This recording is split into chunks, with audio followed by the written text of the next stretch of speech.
কড়া কমিশন, দিল্লি যেতেই হচ্ছে স্বরাষ্ট্র সচিবকে। ভিন রাজ্যে পর্যবেক্ষক হিসেবে প্রশিক্ষণের জন্য দিল্লি যাচ্ছেন স্বরাষ্ট্র সচিব। গতকাল রাজ্যের পাঠানো আইএএস আইপিএস এর তালিকা খারিজ করে দেয় কমিশন। আপনারা জানেন, কড়া কমিশন, দিল্লি যেতেই হচ্ছে স্বরাষ্ট্র সচিবকে। ভিন রাজ্যে পর্যবেক্ষক হিসেবে প্রশিক্ষণের জন্য দিল্লি যাচ্ছেন স্বরাষ্ট্র সচিব। গতকাল রাজ্যের যে পাঠানো তালিকা আইএএস আইপিএসদের, সেই তালিকা খারিজ করে দেয় কমিশন। পর্যবেক্ষকের প্রশিক্ষণ নিতে দিল্লি যেতেই হচ্ছে স্বরাষ্ট্র সচিবকে। 2026 সালের বিধানসভা নির্বাচনের আগে কল্পতরু পশ্চিমবঙ্গ সরকার। এবার বেকার ভাতা দেওয়ার সিদ্ধান্ত পশ্চিমবঙ্গ সরকারের। আপনারা কিছুক্ষণ আগে শুনছিলেন মুখ্যমন্ত্রী মমতা বন্দ্যোপাধ্যায় বললেন যে ভোট দেখে আমরা ঘোষণা করি না, এখনো ভোটের দিন ঘোষণা হয়নি, তাই তার আগেই ঘোষণা করে দিলাম। দেখুন, বেকার ভাতা যেমন ঘোষণা করেছে পশ্চিমবঙ্গ সরকার, মাসে 1500 টাকা করে দেওয়ার সিদ্ধান্ত নিয়েছে। 15ই আগস্ট থেকে দেওয়া হবে বেকার ভাতা, সিদ্ধান্ত নিয়েছে রাজ্য।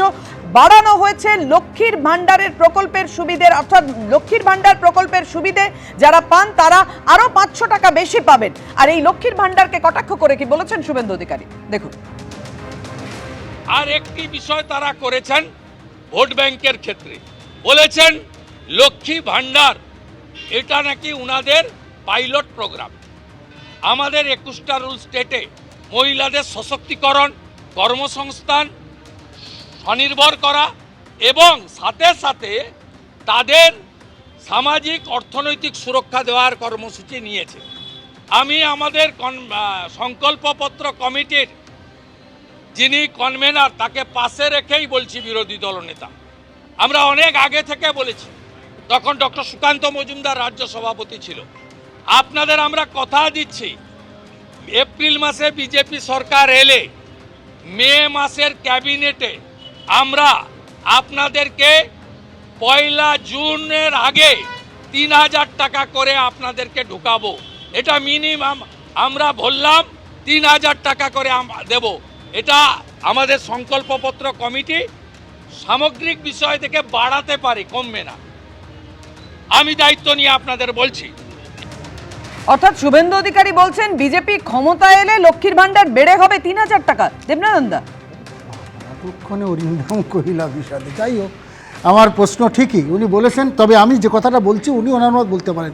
এবারে বাজেটে যে জিনিসগুলো সমস্যা, সেগুলো একটা জিনিস পঙ্কজদা বললেন, এখানে ক্যাপিটাল এক্সপেন্ডিচার হয় না। আমি দেখছিলাম রিভাইজড বাজেটে ক্যাপিটাল এক্সপেন্ডিচার 26,436 কোটি টাকা, অর্থাৎ সিপিএমের আমলের শেষ বছরে ছিল 2000 থেকে 26,436 কোটি টাকা প্রকৃত হতে চলেছে।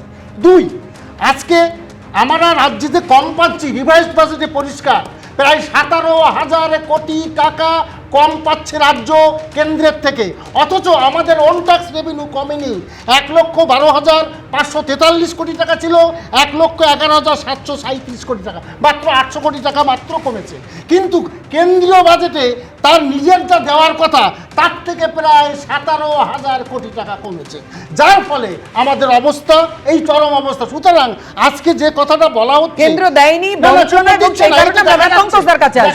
আমি পঙ্কজদার কাছে আসবো। কেন্দ্র দিচ্ছে না বলে এতটা মাসুল গুনতে হচ্ছে, সে কারণে একের পর এক ঘোষণা করলেন। কিন্তু আমি বলছি লক্ষ্মীর ভান্ডার তো বিজেপি শাসিত রাজ্যে, মধ্যপ্রদেশে লাডলি বাহিনীতে 1250 টাকা দেওয়া হয়, মহারাষ্ট্রে লাড়কি বাহিনী 1500 টাকা, অসম, ছত্তিশগড়, দিল্লি 1000 টাকা করে দেওয়া হয়। আমার যে প্রশ্নটা হচ্ছে যে খুব সহজ। আপনি দেখুন এই বাজেটে শিল্প এবং বাণিজ্য এবং উদ্যোগ তাতে বরাদ্দ হয়েছে 1483 কোটি টাকা, আর বেকার ভাতায় বরাদ্দ হচ্ছে 5000 কোটি টাকা, আর অন্যদিকে যে মাইনরিটি তার খাতে ব্যয় করা হচ্ছে 5713 কোটি টাকা। সরকার কি চাইছে? শিল্প, বাণিজ্য, উদ্যোগ সব বন্ধ করে শুধু ডোল পলিটিক্স। এটা আমি মানে বুঝলাম না। না, সে তো ডোল পলিটিক্স মধ্যপ্রদেশে হয়েছে, যদি বলেন মহারাষ্ট্র তো সেভাবে ক্ষমতায় এসেছে। উত্তরটা দেব, শিল্প অবশ্যই তার আগে চয়নদার কাছে যেতে হবে, বাবুর কাছে যেতে হবে। 24 লক্ষ কোটি টাকার বউ করে আপনি 2% 3% বিনিয়োগ করতে পারেননি। আপনি কমে গেছে, আপনাকে ঋণটা আমি চয়নদার কাছে আসবো। চয়নদা, বেকার ভাতা নিয়ে কি আপনারা আদৌ সমালোচনার জায়গায় আছেন? আমি দুজনকে থামালাম। চয়নদার কাছে আসবো। চয়নদা, বেকার ভাতা নিয়ে কি আপনারা আদৌ সমালোচনার জায়গায় আসবেন? কেননা 1978 সালে দাঁড়ান এক সেকেন্ড আমরা বিষয়ে আসি, আলোচনায় আসি। চয়নদা, 1978 সালে প্রথম বামফ্রন্ট সরকার, সেখানে অর্থমন্ত্রী অশোক মিত্র তিনি ঘোষণা করেছিলেন, চালু করেছিলেন বেকার ভাতা। 500 টাকা। মমতা বন্দ্যোপাধ্যায় এবার বেকার ভাতা চালু করলেন 1,500 টাকা। দেখুন, এই যদি 77-এর পরে যদি 2026-এ চালু হয়, মানে ওই 15 বছর রাজত্ব 78-এর করার পর, পর 78-এর পর যদি আবার 38 বছর পরে বা 48 বছর পর আবার চালু হয়, তাহলে কি দাঁড়ায় ঘটনাটা? আপনি একটু অর্থনৈতিক গ্রোথ হয়েছে না হয়নি সেটা দেখুন। ওটা কবে বন্ধ হয়ে গেছিলো সেটাও একবার দেখে নিন। সম্ভবত 82 সালে বন্ধ হয়ে যায় ওটা। আমি খুব স্পষ্টভাবে যেটা জানাচ্ছি সেটা হচ্ছে যে কর্মসংস্থান বা ইত্যাদি এটা সবাই গুলিয়ে যাচ্ছে। মমতা বন্দ্যোপাধ্যায়ের প্রেস কনফারেন্স শুনে মনে হচ্ছিল এটা vote on account. Vote on অ্যাকাউন্টে তো নতুন কোনো ঘোষণা করা যায় না। উনি তো যেভাবে বলে যাচ্ছিলেন মনে হচ্ছে একটা বাজেট, পূর্ণাঙ্গ বাজেট পেশ করলেন, তা তো নয়।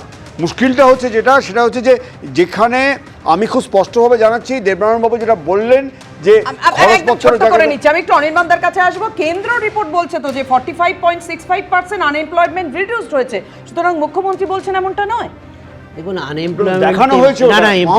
আনএমপ্লয়মেন্টের যে কোয়ালিটি অফ এমপ্লয়মেন্ট যেটাকে ধরে আপনি এই ক্যালকুলেশনটা করছেন সেটা পরিষ্কার নয়। এবং আমি দায়িত্ব নিয়ে বলছি যে সংগঠিত ক্ষেত্র, অসংগঠিত ক্ষেত্র, তার মধ্যে গিগ ওয়ার্কার্সরা আছেন কিনা, ঠিক আছে, সেটার উপরে স্থায়ী চাকরি আছে কিনা, সরকারি চাকরি আছে কিনা, বেসরকারি চাকরির কোয়ালিটি অফ এমপ্লয়মেন্ট কি, সেটাকে বুঝে আপনাকে এই 45% রিডাকশন যদি হয়ে গিয়ে থাকে, তাহলে তো বলো পশ্চিমবঙ্গ একটা উন্নত জায়গাতে আছে, এক তাই তো নম্বর। দাবি 2 করছেন। নম্বর, হ্যাঁ। তাহলে এই বেকার ভাতা দেওয়ার আরে প্রশ্ন আসে তথ্যটা না। তো মিথ্যে, না, না, আমি সেটা বলছি বলো। বেকার ভাতা, তথ্যটা তো মিথ্যে দিচ্ছেন। তাহলে বেকার ভাতা দেওয়ার প্রশ্ন আসে না। এবিপি আনন্দ, এগিয়ে থাকে, এগিয়ে রাখে।